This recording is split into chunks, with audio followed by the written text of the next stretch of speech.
she's probably not going to win on the first ballot. And after the first ballot, all of the super delegates can vote. And when they all can vote, who knows where it's going to go? Anybody, any ticket can win. And that is a messaging disaster for the Democrat Party. You're basically 4 weeks out from early voting at that point, and you don't even have your candidate, let alone the message of what you're running on. This is a big win for President Trump and Vance because they just spent the last week really consolidating, unifying their base and their party and laying out the contrasts for main areas, whether the inflation, national security, keeping people strong and safe.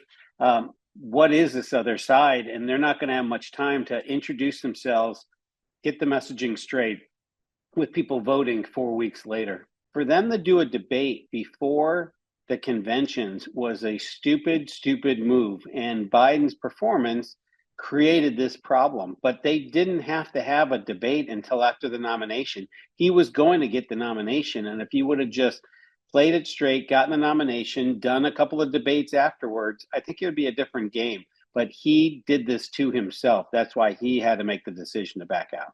This is the most important statement they've ever written during their last year, and you can't get your act straight on how you're doing it, but it should not have ever been a statement. I think it's wimpy, and I don't think it's fair.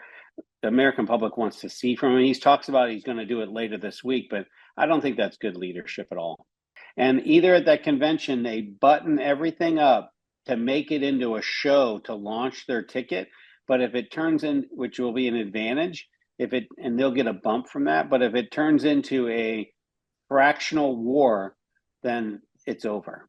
Going back, I think this was all Biden's fault. I think he made a lot of really critical errors. He's the power of the incumbent in an election, and he acted like the outsider. He didn't have to do that debate.